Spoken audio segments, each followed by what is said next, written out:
కామారెడ్డి జిల్లా R&B guest house లో MRPS MSP ఇతర రాజకీయ అనుబంధ సంఘాల ఆధ్వర్యంలో వికలాంగుల హక్కులపై అఖిలపక్ష సమావేశం జరిగింది.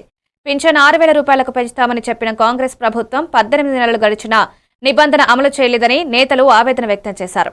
ఒక్కో వ్యక్తికి 38,000 రూపాయల బకాయిలు చెల్లించాలని డిమాండ్ చేశారు. ఈ నెల 18న నిజామాబాద్ లో జరిగే సభకు పద్మశ్రీ మందకృష్ణ మాదిగ హాజరవుతారని తెలిపారు.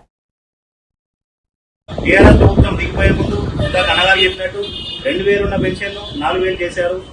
అది నచ్చింది. అలాగే వీళ్ళు ఒక నెల ఎలా చెప్పిందంటే రేవంత్ రెడ్డి వచ్చి కామారెడ్డిలో బీసీ డిక్లరేషన్ లో కామారెడ్డి సభలో ప్రకటించడం జరిగింది. ఆ సభలో కూడా చెప్పడం జరిగింది, ఒక నెక్స్ట్ మంత్ తీసుకోండి మీరు 4,000 వికలాంగులకు 6,000 చేస్తున్నామని చెప్పి. ఓన్లీ ఒక నెల రోజులు ఓకే పట్టండి, మా ప్రభుత్వం వస్తుంది, ఫస్ట్ సంతకం మొదలుపెట్టి వ్యక్తులకు సర్టిఫికెట్లు ఇచ్చుకుంటూ 10,000, 20,000 తీసుకోవడం జరుగుతుంది. దానివల్ల ఏమైతుందంటే నిజమైన జెన్యూన్ అయినటువంటి వికలాంగులు ఇవాళ నష్టపోతున్నారు. వాళ్లకు సర్టిఫికెట్ లేకుండా, వాళ్ళకు పింఛన్ లేకుండా జరుగుతుంది. దయచేసి మీరు కూడా దృష్టి పెట్టండి. అప్పుడప్పుడు క్యాంపులు పెట్టినప్పుడు మీరు విజిట్ చేయండి. కొంచెం మీరు కూడా మా లాంటి వాళ్ళకి సేవ చేస్తే మీకు చాలా పుణ్యం ఉంటుంది. దయచేసి మీరు కూడా దానిపైన ఒక శ్రద్ధ పెట్టవలసిందిగా కోరుతున్నాం.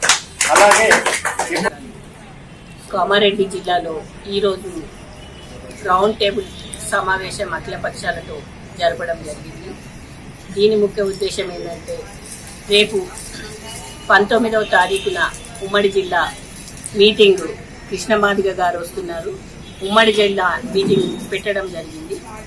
అక్కడ ఎందుకంటే ఈరోజు సీఎం గారు ఇచ్చిన హామీ నిలబెట్టుకోలేడు కాబట్టి ఈ ఉద్యమం చాలా పెద్దగా జరుగుతుంది.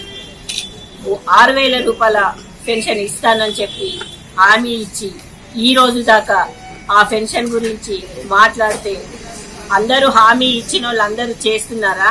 నేను ఎందుకు చేయాలి? అందరూ కూడా ఈ రకంగానే హామీలు ఇచ్చి ఓటేపించుకొని గద్దెక్కుతున్నారు. అదే రకంగా నేను కూడా చేశాను అని బల్లా గుద్ది చెప్పడం జరిగింది. ఆ చెప్పడం జరిగినందుకే మేము సీరియస్గా కృష్ణమాదిగ గారికి దగ్గరికి తీసుకుపోయి చెప్పడం జరిగితే సరే ఆ రకంగా అన్నాడు కదా, ఇప్పుడు ఎట్లా పెన్షన్ ఇయ్యారో దాని గురించి మనము పెద్ద ఎత్తున